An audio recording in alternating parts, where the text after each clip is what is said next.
1988, Jack DeGolia worked in Yellowstone as a naturalist, and during the fires served as an assistant to public information officers in their fire communication efforts.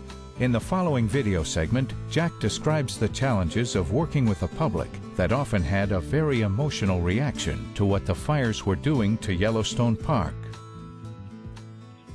Daily was the emotional response that every individual person I dealt with had to the fire. Some were very understanding and thought it was a great thing, nature creating. Most, however, thought the Park Service had screwed up, or somebody had screwed up, and things were never going to be the same again. It was dramatic, but it wasn't the end of the world. Well, for some people it was the end of the world, and they didn't like it. They didn't like how it looked. And I ran into that same sentiment later on in a different context, dealing with the Forest Service and timber sales. The Forest Service had done clear cuts in its history, and the reason people didn't like it is because they didn't like how it looked.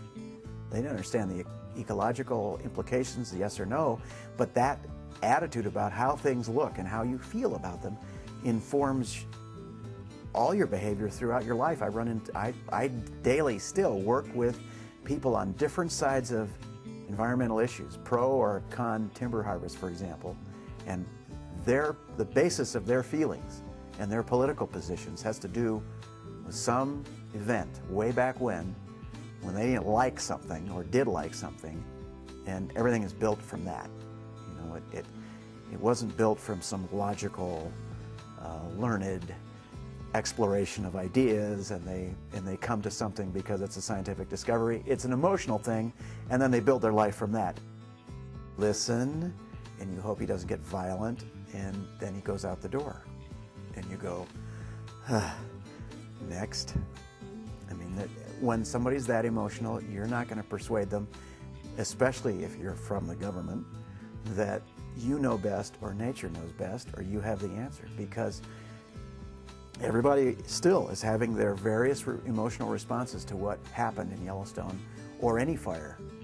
And I think now, 20 years later, when I hear somebody talking about any subject, if I hear the emotional quality in it, I just kind of stop. And my reasoning and my good talking points are going to not have very much influence.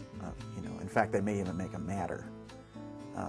My only hope is to establish some kind of personal relationship on some other subject, and maybe if we have time to contact them later, maybe there's a way to come back and say, have that conversation again under less emotional circumstances. But that's a rare exception.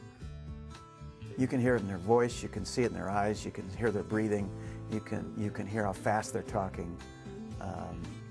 You get a subconscious sense that somebody's about to tip over.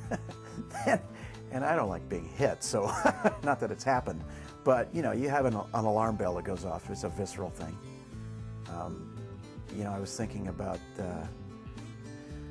how Yellowstone helped me in my training to be a public information officer, and one of the things that anybody in the incident command system is doing is taking somebody's crisis and making it their routine. The reason you bring in trained incident personnel is because we've seen a lot of this before. We know how to get through it. We don't have the emotional response that somebody who's living with a fire front in their backyard might have. And so we can help them, right? But the first time that happens to you, it's very frightening. And I was thinking of a food fight I was in high school. I didn't throw food, but I was sitting there eating, and all of a sudden the room got dead quiet, hair stood up, and I knew something weird was about to happen, and maybe violent. And this wall of food came up, and all of us panicked. I just went under the table, and hid, and while his stuff was crashing around, chairs and people screaming and stuff. Well, a year later it happened again, but this time, in that moment before it happened, I thought, I've done this before. So I took my lunch with me and finished lunch under the table, because I had learned that this is not the end of the world, this is a food fight, I know how to survive it. And that happens as a professional in incident management. The first time you see a tree explode into flames, it might scare you. Second or third or fifth time, it's not going to scare you so much. But you're going to have events like that throughout your incident career that kind of goes into your little stockpile of learning so that you know, okay, we don't need to scream and run around when this is happening. We need to do X, Y, and Z.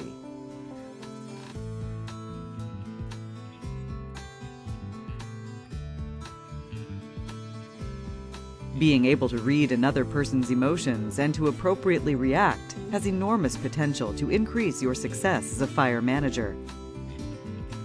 Business executives have told Daniel Goleman, an expert on the subject, that for their employees, it's emotional intelligence, not technical expertise or book learning, that mattered most for excellence.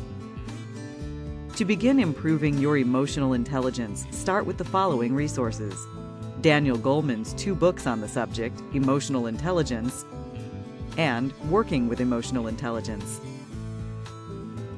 Paul Ekman's book, Emotions Revealed: Recognizing Faces and Feelings to Improve Communication and Emotional Life.